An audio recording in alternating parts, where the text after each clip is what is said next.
서로에게 인사합시다. 한 해 동안 고생하셨습니다. 수고하셨습니다. 주님의 은혜입니다. 인사하도록 하겠습니다. 한 해 동안 여러분 정말 고생하셨고, 한 해 동안 여러분들 또 하나님 섬겼던 그 마음들 우리 하나님이 다 지키시는 줄 믿습니다. 오늘 새벽에도 그런 말씀을 드렸는데, 하나님이 이번 24년 동안 이제 저에게 깨닫게 하신 많은 것들이 있었지만, 하나님을 찬양할 이유 중에 한 가지는 그런 것들이었어요. 하나님이 우리가 섬겼던 것들, 또 우리가 또 하나님 앞에 드렸던 것들, 하나님 앞에 내가 헌신했던 것들, 우리가 지금 당장 뭔가 대단한 복을 받는 건 아니지만 하나님이 어느 때에 갚아주시더라, 어느 때에 기억하셨다가 반드시 삶 속에서 또 인생 속에도 갚아주시는 은혜들, 예기치 못한 기쁨들을 누리게 되는 그런 때가 있더라는 것을 깨닫게 되는 그런 한 해였습니다. 여러분, 하나님께 드리는 헌신과 또 주 앞에 예배하는 모든 것들, 세상 사람 그 누구도 알아주지 않고 언제 내가 무엇으로 보답받을지 아무도 알 수 없지만 하나님께서는 가장 귀한 것으로 또 가장 필요한 때에 우리에게 그 어려운 그때에 들어주신 하나님이라는 것을 깨달으시고 믿으시고 하나님 앞에 온전히 살아가는 또한 믿음의 그런 결단이 있게 되기를 주의 이름으로 간절히 소망합니다.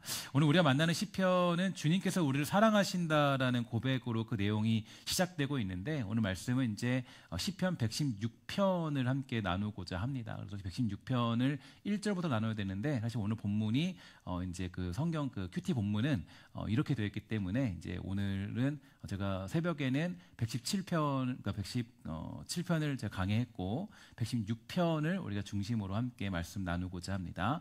오늘 우리가 만난 시편은 이제 주님께서 우리를 사랑하신다라는 고백으로 그 내용이 시작되고 있는데요. 오늘 이 고백이 이 시인의 고백일 뿐 아니라 저와 여러분 우리 모두의 고백이 되기를 저는 간절히 소망합니다. 24년들을 떠나보내면서 지금 우리가 하는 고백은 과연 어떤 것들이 있을까요? 주께서 우리를 사랑하신다, 나에게 복 주신다라는 고백일까요? 아니면 원망과 불평이 자리 잡은 그런 고백입니까? 시인이 주님께서 우리를 사랑하신다라고 말하는 이유는 주님께서 나의 음성과 내 간구를 들으셨기 때문이다라고 고백하고 있는데요.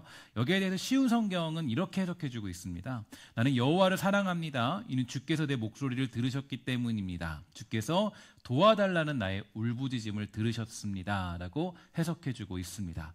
즉 시인은 무언가 어떤 큰일을 만난 상황이 되었고 그 문제 속에 주님께 구하면서 찾고 부르짖었더니 하나님은 그의 기도를 들어주셨다라는 고백이 담겨져 있는데요.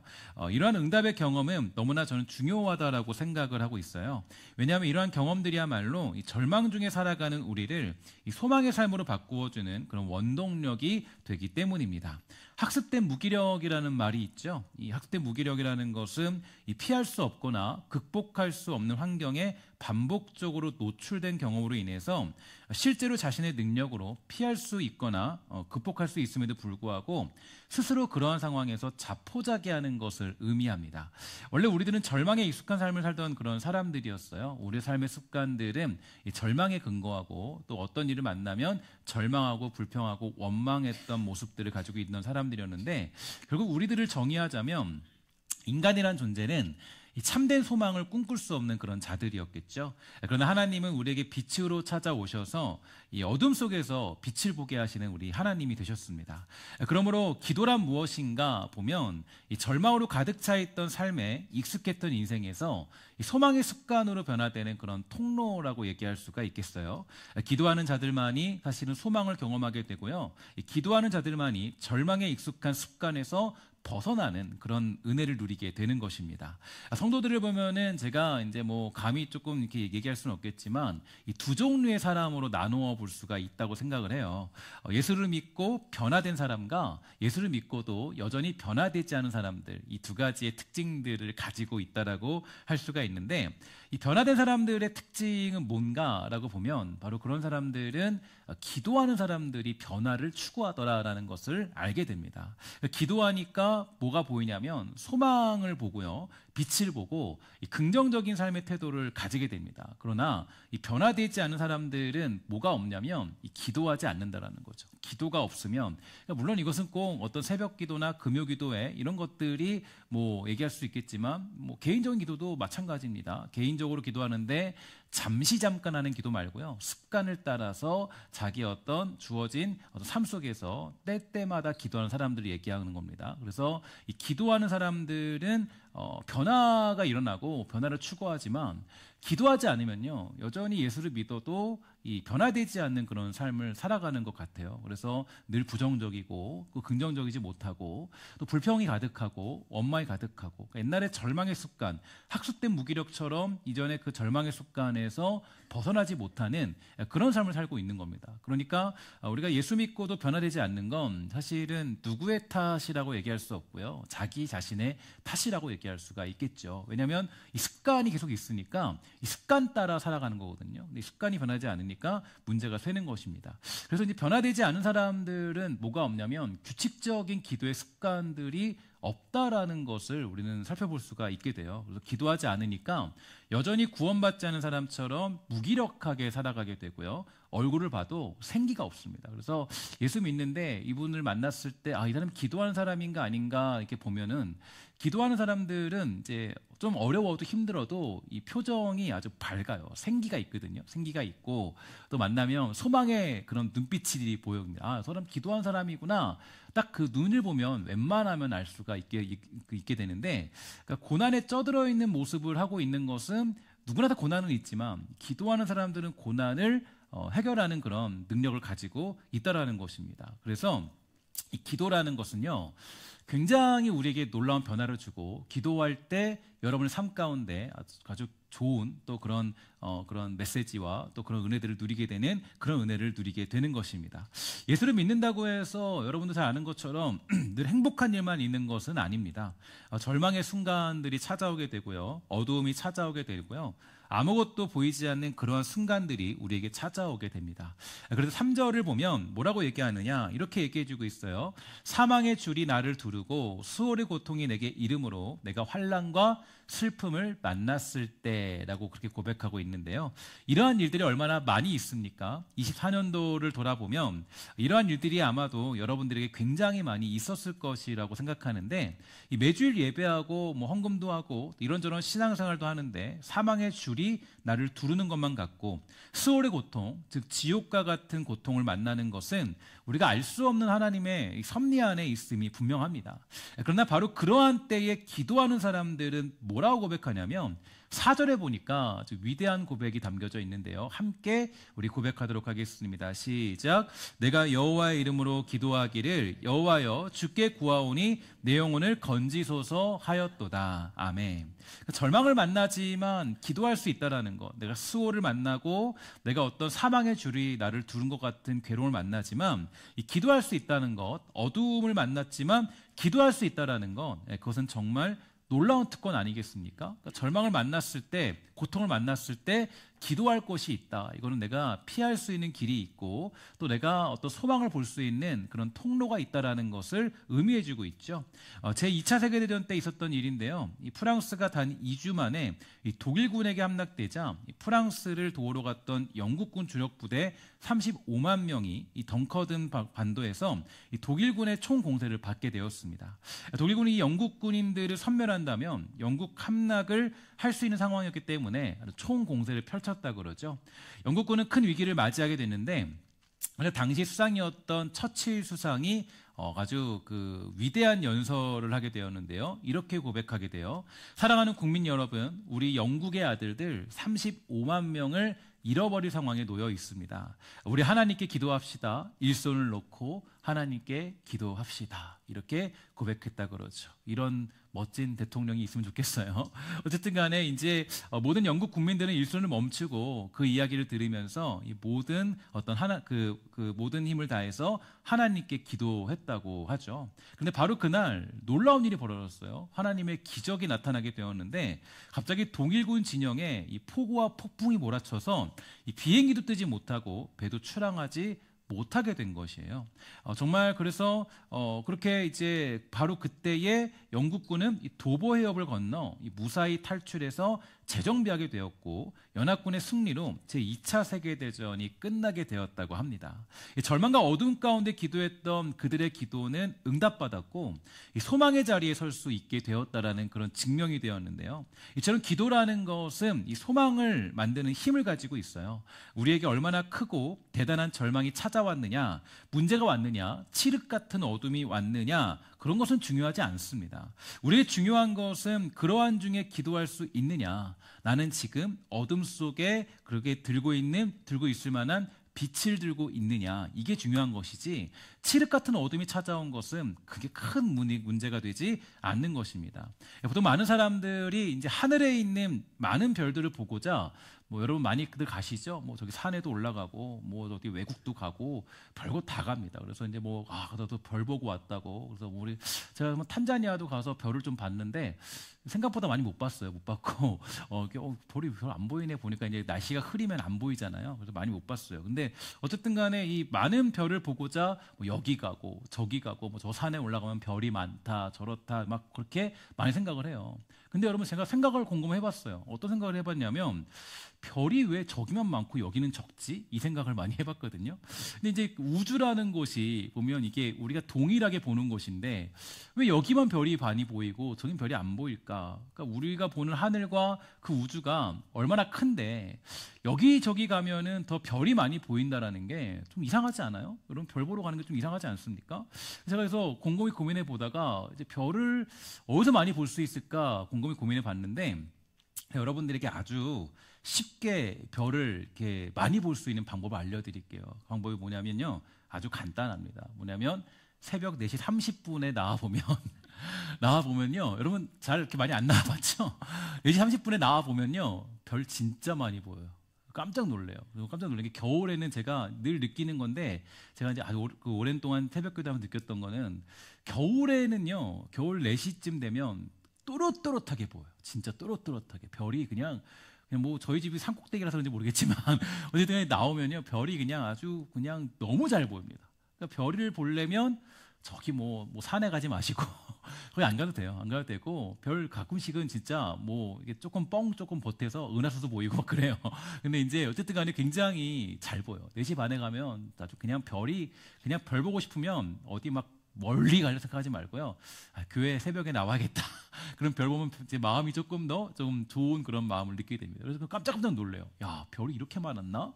별이 이렇게 많았나? 그래서 새벽에 나올 때 보면 야, 별이 진짜 많다. 진짜 많다. 이런 생각을 정말 많이 합니다. 어쨌든 간에 이제 그 세상은 점점 어두워졌지만 그때 별이라는 것은 어때요? 또 빛나게 돼 있어요. 그러니까 이게 중요한 것은 어둠이 문제가 되는 건 아닙니다. 어두운 게 문제가 되는 건 아니고 문제는 뭐냐면 내가 과연 빛을 들고 있느냐, 빛을 들고 있느냐, 내가 어떤 빛된 소망을 들고 있느냐, 그러니까 소망을 가지고 있느냐 중요하지 큰 절망을 만났다, 큰 문제를 만났다, 이건 중요하지 않습니다. 그러니까 어떤 절망을 만나도 소망을 가지고 있는 사람들은 그 절망을 뚫고 갈 수 있는 힘을 가지고 있다라는 것입니다. 정신과 의사인 빅터 프랭클가 썼던 죽음의 수용소라는 책을 여러분 많이 들어봤을 텐데요. 그 책에 의하면 독일군 수용소에 수감되어 있는 유대인 중에 많은 사람이 1944년 성탄절에서 1945년 정초까지 약 2주 동안에 굉장히 많이 죽었다고 그럽니다. 이제 잘 버티고 있다가 문제는 성탄절에서 이제 한 1, 2월까지죠. 그때까지 해서 유대인들이 이제 버티다가 되게 많이 죽었다 그래요. 근데 왜 죽었냐 보니까 이게 사인을 살펴봤어요. 사인은 뭐냐면 질병이나 고문이 아니라 이 1944년 수용소의 유대인들이 이제 어떤 희망을 가지고 있었냐면 크리스마스 이전에 석방될 것이라는 희망을 가지고 있었다 그래요. 그래서 이전에는 이게 우리가 여러 생각이 있고 또 많은 것들이 있으니까 크리스마스 때 정도는 우리가 석방되겠다 이런 생각을 했다 그래요. 근데 이제 그렇게 이제 희망을 가지고 있었는데 그래서 그의 성탄은 이제 가족들과 함께 보낼 것을 기대하고 있었는데 문제가 하나 있었어요. 어떤 문제냐면 성탄절이 지나는데도 전혀 석방될 기미가 보이지 않았던 거예요. 너무 절망한 나머지 이 유대인들이 이제 마지막에 살 기력을 잃어버리고 죽게 되었다라는 그런 보고서가 있어요. 이 바라볼 희망이 사라지고 살아야 될 이유를 잃어버리게 되니까 그 어려운 고통의 시간 속에서도 견뎌왔던 많은 사람들이 죽었다는 것입니다. 그로부터 4개월 후에 이제 독일군은 전쟁에서 패하고 수용소에 갇혀있던 유대인들이 자유의 몸이 되었다 그러죠. 그러니까 만약 그들이 희망을 잃어버리지 않고 4개월을 버텼다면 그들은 모두 살 수 있었고 해방을 맛보지 않았겠습니까? 그러므로 여러분, 이게 제가 이걸 봤을 때 느끼는 건 기도라는 것은 중요한 이유가 여기 있어요. 왜냐하면 기도한 사람들은 소망을 잃지 않거든요. 절망을 만나는 건 중요하지 않아요. 기도한다는 건 왜 중요하냐? 이 기도라는 것이 어떤 절망에서 소망을 볼 수 있는 빛이 되는데, 이 기도하는 사람들은 큰 절망이 와도 큰 절망 가운데 그것을 뚫고 갈 수 있는 소망을 가지고 있기 때문에 그 절망을 이겨낼 수 있어요. 근데 기도하지 않으면 뭘 잃어버리는 거예요? 마치 그 유대인들 중에 그 성탄절이 끝나면서 소망을 잃어버려서 죽었던 사람들처럼 그렇게 어떤 소망을 잃어버린 결과를 맞이할 수밖에 없다라는 거죠. 그래서 예수를 믿는 자들이 기도하지 않는 것은 소망을 가질 통로가 없다라는 걸 의미하는데, 기도하지 않으니까 문제가 문제로밖에 보이지 않는 겁니다. 그러니까 기도하지 않으면 왜 이렇게 문제가 많은 거야? 왜 이렇게 나 이렇게 예수 믿는데 힘든 거지? 나 이렇게 어려운 일이 많은 거지? 가정에 문제가 왜 생기는 걸까? 왜 이렇게 나에게 삶 가운데 고민이 많고 고뇌가 많은 걸까? 이런 고민을 많이 할 수밖에 없다라는 거죠. 기도하지 않으면요, 어둠을 뚫고 갈 소망의 빛을 볼 수가 없는 겁니다. 오늘 본문에 의하면 기도하는 사람들은 어떤 축복을 누리는가 보면요, 이런 축복들을 누려요. 첫 번째로 하나님은 은혜로우시며 의로우신 분이시다, 이렇게 고백하고 있고요. 두 번째로 하나님은 어떤 분이세요? 긍휼이 많으신 분이시다, 이런 고백을 하고 있고, 세 번째로 하나님은 순전한 자들을 보호하시는 분이시다 라고 그렇게 고백하고 있고요. 네 번째로 하나님은, 다 같이 읽습니다. 시작. 하나님은 어려운 때, 위험에 빠졌을 때 구원하시는 분이십니다. 아멘. 기도하는 사람이 경험하는 거예요. 그러니까 여러분 보면 기도한다고 해서 어려움에 빠지지 않는 것이 아니에요. 어려움에 빠지죠. 예수 믿어도 여러분 어려움에 빠지잖아요. 교회 다녀도 고민이 있잖아요. 고뇌가 있잖아요. 여러분 속썩인 사람도 있고 가정에 풀리지 않은 문제들도 있고 여러 가지 절망들이 찾아오게 돼요. 그러나 하나님께 기도하는 사람은 절망의 순간에서도 소망을 가지는 이유가 바로 여기에 있는 것입니다. 같이 예수를 믿고 교회를 다녀도 서로 인생이 다른 이유는 바로 이 기도를 하느냐 하지 않느냐에 달려 있다라는 거죠. 특히 기도한 사람들은 삶의 간증이 넘치는 인생을 살아가게 되어 있는데, 오늘 본문에서 시인이 고백하는 간증들을 좀 살펴보세요.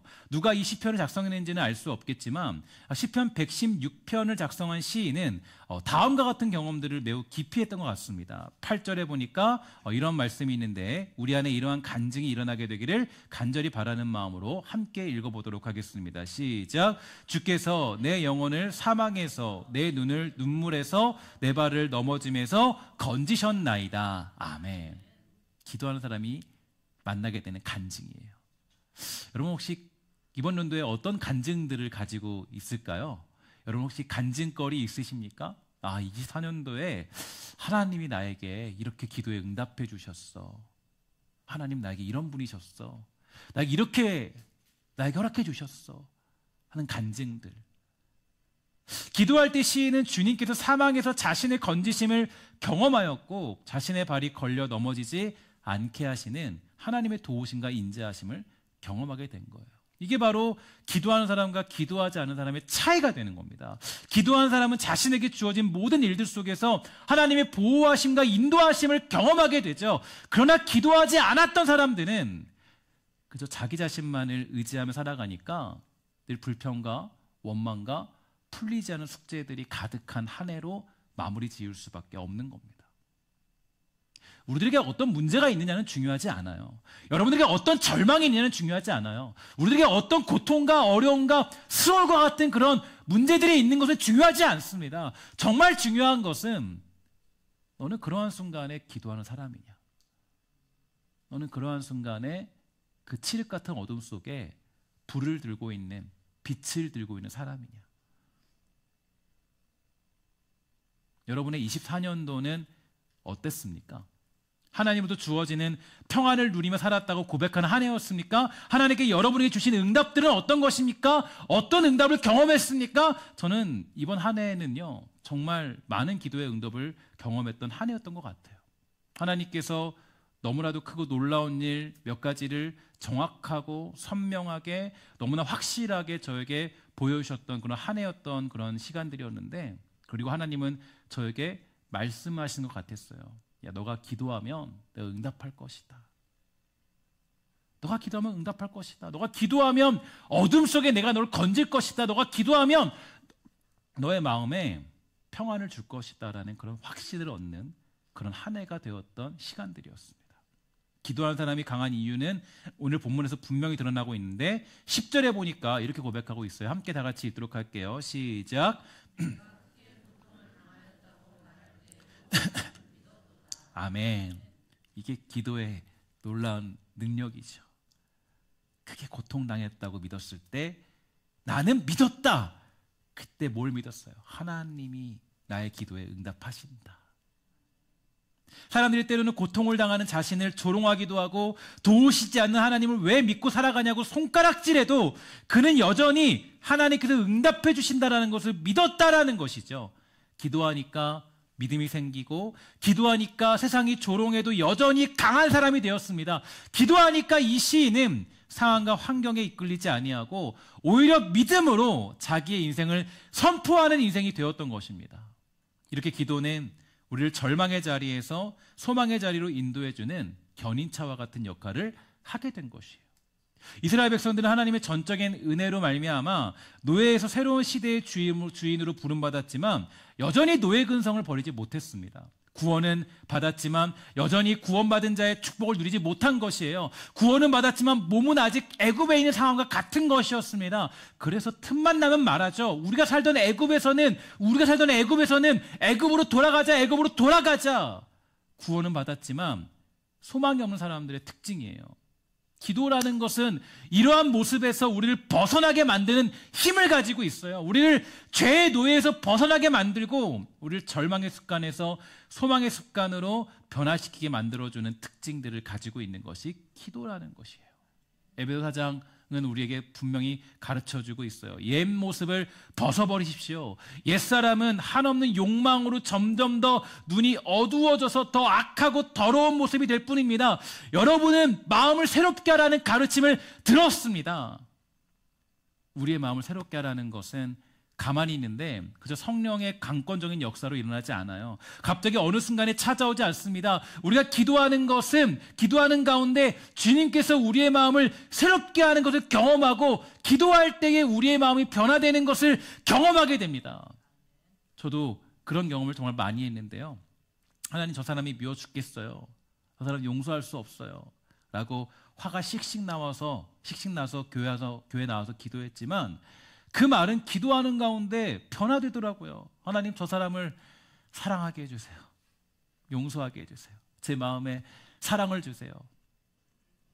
분명히 기도하기 전에는 옛 습관을 따라서 저는 그냥 기도했을 뿐인데, 근데 기도하는 가운데 하나님이 저에게 새로운 마음을 창조해 주는 것을 경험할 수 있게 된 것입니다. 기도라는 것이 이런 능력을 가지고 있어요.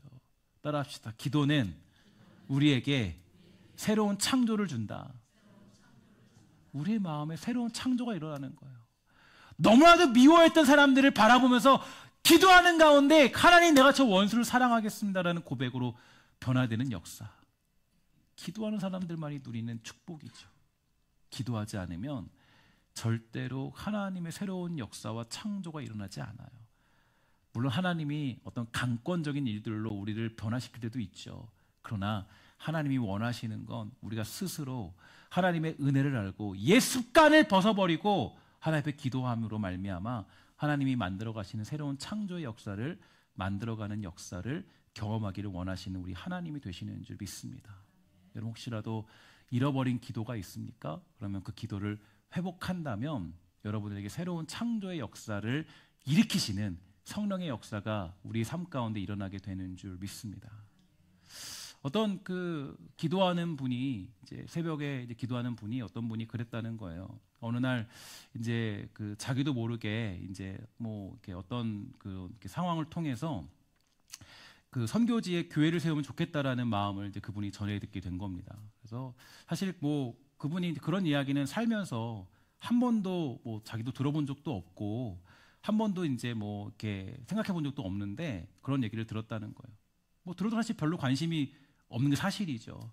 이상하게도 이제 그 이야기를 이제 전해 들은 그 성도님이 그 마음에 이제 그 이야기를 들었는데 선교지에 이제 교회를 지으면 좋겠다라는 마음이 들었는데 또 어떤 부담감이 갑자기 찾아왔다라는 겁니다.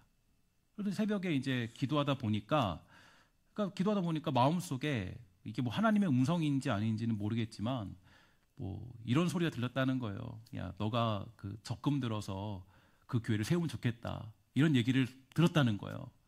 이런 음성이 들었다는 거예요. 뭐 이게 뭔지 모르겠지만 평생 처음에 있는 일이니까.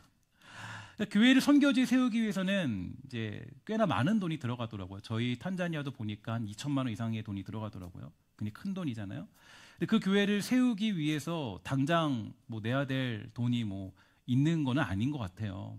근데 하나님이 말씀하시기를 야, 너 적금 들어서 그거 해라. 그렇게 말씀을 주셨다는 거예요. 한 번도 그런 부담감을 가진 적이 없는데 기도하는 가운데. 근데 그렇게 주신 하나님 명령을 피할 수 없어서 고민하다가 딱 그 교회에 맞는 돈의 헌금 한 2천만 원 이상이 되는 그것을 적금을 이제 드신 겁니다. 아, 내가 해야겠다. 하나님이 주시는 그런 마음이니까 해야겠다. 그래서 고민하다가 그런 적금을 들어서 이 교회를 세우고자 하는 자금을 조금씩 마련하기 시작했다는 거예요. 근데 무슨 상황인지 그 마음을 먹고 기도하면서 마음을 먹고 있는데 너무 놀라운 일이 벌어진 건 뭐냐면 하나님이 한 몇 개월 지나서 하나님이 그냥 2천만 원의 여윳돈을 허락해 주신 거예요. 갑자기 어느 순간. 그러니까 기도하는 가운데 그냥 자신의 그거를 받고 어떤 자신이 그동안 생각도 못했던 그런 생각들을 하나님이 주셨고 그것을 기도하는 가운데 그렇게 했는데 하나님이 그것을 해결할 수 있는 아주 정확한 방법을 하나님이 주신 거예요.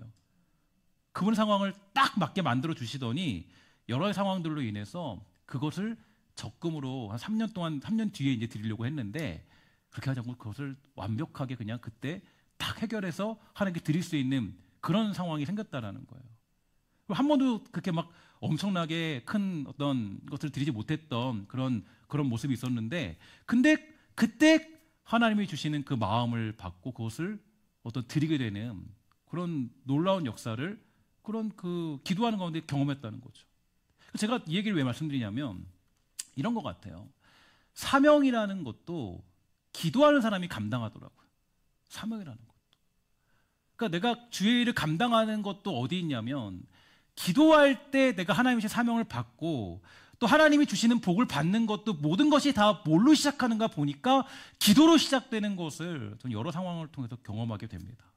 기도할 때 하나님이 나에게 사명을 주시는 거예요. 내가 돈이 있어서 내가 뭐가 있어서 주님께 드리는 게 아니라 기도할 때 뭔가 하나님께서 내가 해야 될 일들을 주시고 알려주시고 깨닫게 하시고 기도할 때 내가 사명에 응답할 수 있는 마음을 주시는데 그때 뭐가 있냐면 하나님이 주시는 복들도 함께 주시는 것을 저는 그런 사건을 통해서 확실하게 확인할 수가 있게 되었어요. 기도할 때 뭐가 있느냐? 하나님이 사명을 주시고요. 기도할 때 하나님이 주시는 복들을 경험하게 됩니다. 근데 이것은요, 제가 그냥 혼자 얘기하는 게 아니에요. 오해하지 마십시오. 기도하는 사람들은 어떤 고백을 하는가 보니까 12절 이하를 한번 보세요. 이렇게 되어 있어요. 내게 주신 모든 은혜를 내가 여호와께 무엇으로 보답할까? 내가 구원의 잔을 들고 여호와의 이름을 부르며 여호와의 모든 백성 앞에서 나는 나의 서원을 여호와께 갚겠습니다라고 고백하는 시인의 고백. 하나님께 기도했더니 하나님 응답해 주셨고 구원해 주셨고 자신에게 모든 걸 허락해 주셨는데 그것을 너무 감사하는 마음으로 그를 드리는 모습. 기도하는 사람들만이 가능한 일이에요. 하나님께 여러분 돈이 아무리 많아도요 500만 원, 100만 원 드리기 어렵습니다. 돈을 1억 벌어도요 1억에서 여러분 1000만 원 11조 떼서 드리는 거 그거 아무나 못해요. 할 수 없어요. 돈이 많다고 해서 드리는 게 아니더라고요. 돈이 많다고 해서 주께 헌신하는 거 아니더라고요. 여유가 있어서 주님께 헌신하는 거 아니더라고요. 뭐 내가 힘이 있어서 주님께 내가 체력적으로 주님께 드리고 안 그래요. 힘이 있고 그러면요 더 하나님 잘 안 섬기지. 누가 주님 잘 섬기는가 보니까 내가 연약함이 있을 때, 힘들 때. 근데 누가 정말 하느냐? 기도하는 사람이 하더라고요. 기도하는 사람이. 기도하는 사람이 자기 체력이 주님께로 온 것부터 알아요. 기도하는 사람이 내 거가 아니고 하나님 거구나. 그리고 사명을 감당하고 사명을 감당하면서 자기가 해야 될 일들이 뭔지를 알게 돼요. 그리고 하나님께 자신의 생명과 삶과 자기의 것을 드리기에 충분한 삶을 살아가는 그러한 인생으로 거듭날 수가 있게 되더라고요. 기도하는 사람들이야말로 비로소 하나님께 받은 은혜로 말미암아 감사함으로 제사를 드리는 삶을 살게 된다는 것을 시인은 고백하고 있습니다. 그리고 온전한 그리스도의 특징, 정말 하나님과 온전히 교통한 사람들에게 있는 특징은 바로 기도에 있다라는 것을 우리는 오늘 본문을 통해서 확실히 깨달을 수가 있게 되는 거죠. 사랑하는 여러분, 종종 우리는 하나님이 나에게 하나도 복을 주지 않았다라고 생각할 때가 있습니다. 그러나 한번 생각해 보세요. 하나님이 왜 나에게 복을 주지 않으실까? 그것은 바로 내가 무엇을 위해 기도하지 않았기 때문은 아닐까요? 혹시 내가 하나님께 기도하지 않았는데 우리는 받고자 하는 그런 욕심만 가지고 있지는 않는지, 우리가 주를 향한 사명이 사라지는 이유도 바로 기도가 사라졌기 때문이에요. 기도가 사라지면 결국 우리는 하나님의 은혜를 잊어버리고, 기도가 사라지면 하나님이 행하시는 기적도 경험할 수가 없습니다. 기도하지 않는 사람에게는 하나님이 주시는 기적을 경험할 수 있는 근거를 갖고 있지 않아요. 기도하는 사람만이 생각할 수 없는 하나님의 크심을 경험하게 되고, 기도하는 사람만이 하나님의 놀라운 역사와 도우심과 돌보심을 경험할 수 있게 되는 거예요. 여러분, 기도가 사라지면 결국 우리는 하나님의 은혜를 잊어버리고, 기도가 사라지면 우리는 그 능력도 경험할 수 없습니다. 그러니 신앙은 여러분들의 삶 가운데 아무런 힘도 발휘하지 못하는 이유가 어디에 있느냐? 왜 신앙에 고민이 생기느냐? 왜 예수 믿는 고민이 생기느냐? 왜 예수를 믿고 있는데 예수를 믿을까 말까? 정말 여기 능력이 있나 없나? 이런 고민이 생기는 이유는 어디 있느냐? 누구 때문도 아니에요. 기도하지 않는 나 자신 때문이죠. 기도하지 않으면 확신이 사라지고, 기도하지 않으면 하나님의 능력을 경험할 수 없고, 기도하지 않으면 주님의 역사를 경험할 수 없는 거예요. 여러분, 우리 이전에 신앙들 보세요. 신앙들 보면요, 남편 때문에 금식하며 기도하던 신앙이 있었습니다. 그죠? 그때 남편들이 많이 괴롭혔나 봐요. 그죠? 지금은 남편들이 이제 많이 행복하게 해주니까 기도를 안 해요. 그죠? 너무 잘해주니까. 요즘 남편들이 다 설거지 해주고 청소해주고 다 하니까 기도할 일이 별로 없어.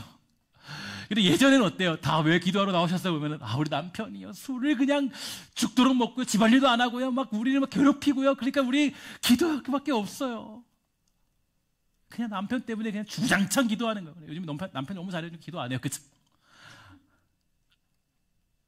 자녀 때문에 기도하며 울던 신앙이 있었어. 하나님, 우리 자녀를 살려주세요. 정말 우리 자녀들 너무 힘든데 하나님밖에 의지할 게 없어요. 하나님, 말도 지질나게 안 되는데 얘를 좀 변화시켜주세요. 하나님밖에 없어요라고 기도하던 신앙이 있었다고요.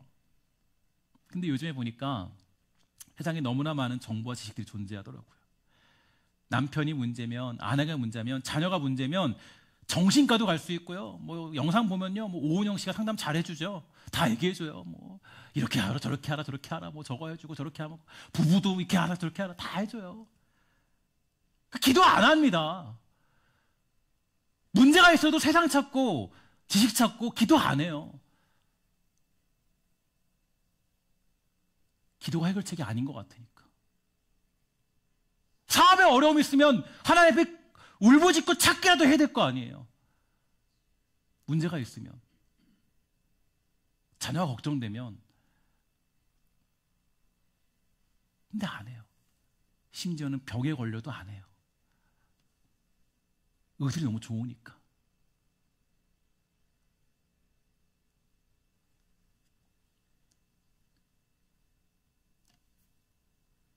그런데 기도가 뒷전이 되는 이유가 거기 있지 않은가 생각을 해요.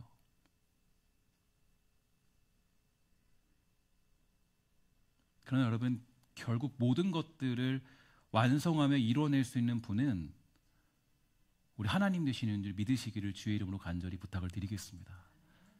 이게 우리가 기도하는 이유예요.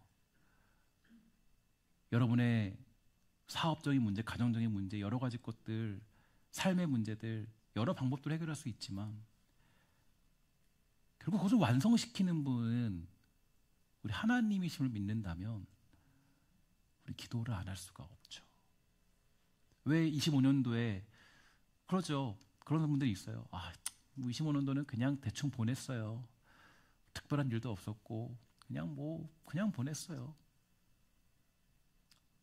왜 그럴까요? 이유가 뭘까요? 하나님의 기적을 한 번도 기대하지 않았기 때문 아닐까요? 하나님의 역사를 기대하지 않았기 때문에.